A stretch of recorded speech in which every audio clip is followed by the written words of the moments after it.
Hi, everyone. Welcome to another episode of Money Monday. I am, as always, your friend in finance, Henry. Today, I'm going to be talking about a big topic, a heavy topic, a topic that requires nuance, and a topic that requires all of us to approach each other with an open heart and an open mind.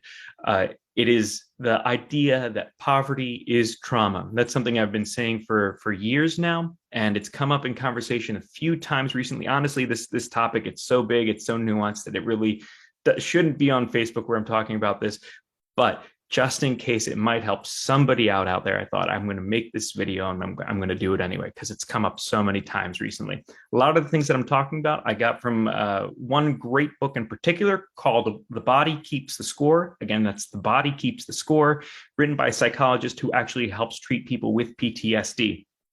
In it, he talks about how how PTSD has a higher likelihood of occurring when we are in a stressful situation and our fight or flight instincts cannot kick in. Again, that's stressful situation. So our body gets flooded by cortisol. That's the stress hormone, and we cannot fight or flight. Think about this in terms of abusive relationships, combat zones. There are instances, traumatic events like calamities, earthquakes, car crashes, where you cannot fight or flight against what's going on to you. From Hurricane Katrina, there was one story of some people were being evacuated, and in order to be able to fit more people into the helicopters, some people had to be strapped in, and because they could not move, they literally could not fight or flight. That increased the likelihood those people had a higher chance of having PTSD than other people who were evacuated. The same thing happens in poverty. We are flooded with cortisol every week because we don't know where our next paycheck is going to be coming from, or we don't know if we're going to be able to afford food by the end of the month. Constantly flooded with cortisol, and there's nothing we can do about it. Our fight or flight cannot kick in. What ends up happening? Everybody has different reactions to trauma, different emotional, physical reactions to experiencing trauma. When we're thinking about finances and poverty, pretty much all the reactions, except for a lucky few, end up coming out into a self-fulfilling prophecy. Why? Because the trauma, the cortisol, makes us think short term. I'm trying to relieve my body of this cortisol, and I'm going to do it in any way that I can. That might be trying to buy something small to give myself a little bit of happiness right now. That might be bad eating habits. We do anything to try to relieve our body of the stress the cortisol is putting on it. Entirely short-term thinking. It blinds us completely to long-term needs. Now, studies have come out and said things like, stress makes people stupider. I don't think that's the right way to approach this. I think it makes we're still thinking, but our time horizon, the time that we're looking at is just now. Our needs are now. That makes it incredibly difficult to plan ahead for long-term things like retirement or buying a house, but even intermediate long-term plans like, how do I save enough so that I'm not living paycheck to paycheck?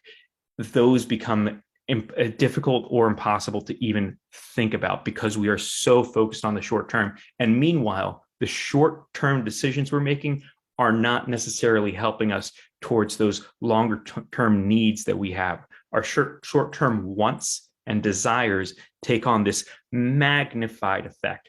The effect of this has is that even when people get a raise, or even another example is people winning the lottery. Even when people get the extra income where they should be able to care for themselves and get out of this cycle, because our brains are trained to think in short-term needs, that doesn't happen. Poverty is trauma and creates the self-fulfilling prophecy.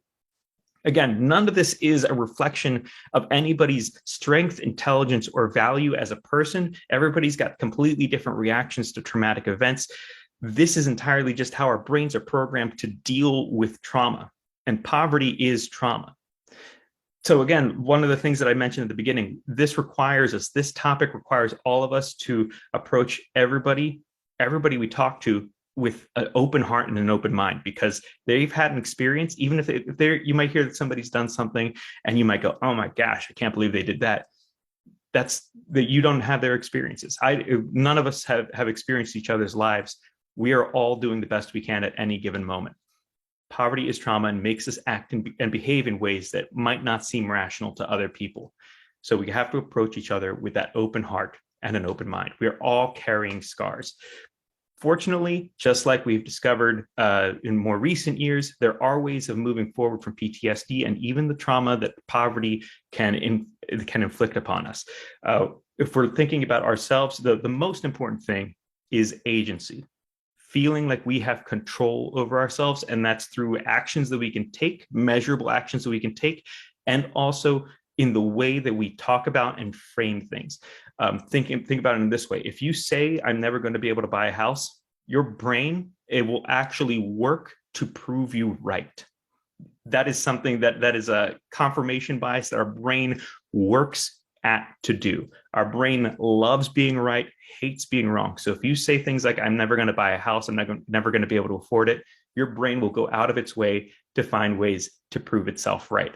So we need to be able to take control of all of these things. The first thing that we need to do for ourselves is we always have to be re-examining, are the habits and strategies that I've used in the past, are they going to help me for the things that I want now and in the future? Are those habits and strategies still serving us? Think of this in terms of other things, of other traumatic events. If you immediately after a traumatic event, if you needed to shut down in order to give yourself the space to be able to move forward, if you stay shut down forever and don't talk to anybody about it, that might not be the healthiest thing. Eventually, you might have to move forward and get to a place where you can actually talk about it. Where you can create art about it. With finances, maybe the strategies that you've used in the past, where I'm a good example about this, where my version of my trauma coping strategy was I didn't like to spend any money at all. That doesn't end up being very helpful, though, because it meant that I missed out on some opportunities. It meant that I was buying very cheap things, which didn't make me feel good, and which those like cheap clothes ended up wearing out super quick. And in turn, that meant that I had to go back out and buy more cheap clothes even quicker, as opposed to buying quality clothes that I was able to keep for a long time, which saves money. Things like that. There is no right or wrong answer to any of these habits. It's all about just constantly re-examining and re-looking at those strategies we've used so far to make sure they are still helping us out. The other thing is to talk about money with others in a positive way. That gives you agency over it. You're able to control it. If you're talking about money, like if you're able to talk about your salary, if you're able to talk about your goals for your financial goals, that gives you control over it. Suddenly, that's something you're talking about. That's something controllable. That's incredibly important. I know money's supposed to be this taboo topic, but I think that's one of the unhealthiest things we've done in our society for ourselves and for each other. Talking about money, knowing that as we talk to each other, we're going to have habits that other people think are crazy, and they're going to have habits that we think are crazy. Approaching it like that, where we can be completely open and honest with each other, I think that is an incredibly helpful thing for both ourselves and for each other. And who knows, you might mention something to somebody, and they might go, something might click for them, and they'll go, oh my goodness, I've been doing that this way for so long, and it hasn't been helping me out. Talking about money is incredibly important. Take away the shame, take away the embarrassment. We've all done embarrassing things with money and made stupid choices. But if we're willing to talk about it, that is an incredibly important first step. Again, that helps us and that helps other people. This is an incredibly big and nuanced topic, and I want to wrap this video up. So I'm just going to end by saying this, that both of these areas are places where a financial advisor would be able to help on all of these areas, helping with this. This is actually the reason why I started working for Plan and Act in particular, because you can talk to a financial advisor about your finances. A lot of people have called me a money therapist because of this, because I've seen so much already. I'm not approaching anything from a place of judgment. Talking about finances, giving you control over your finances in your own mind, incredibly important. helping you re-examine the strategies you've used so far, articulating where you want to go, and making sure your strategies and habits are still aligned with what you want to do long term. And yeah, that creating that long-term thinking, breaking out of that pattern of the short-term cycle, that is one of the most important things in terms of being able to get out of that poverty cycle, that paycheck to paycheck cycle. Those are all things that I'd be able to help with. I don't know if you're in this situation. You might even know somebody else who is. If you think that I'd be able to help either you or a friend, please like our page, share this video. Again, this is a very big and nuanced topic, and it's different for everybody. Everybody's experience with poverty is different and a different kind of trauma. But at least you know that when you're talking to me, you're talking to a financial advisor who, I was an actor for a decade. So I remember being on food stamps. I remember I maxed out credit cards and had to go into collections. I know what it's like. It took me a decade to be able to learn the habits and strategies to get out of that cycle. I'd like to be able to help you or your friends get out of it sooner than that. Thank you all so much. I appreciate you taking the time with me today. Hope you all have a great week. Bye.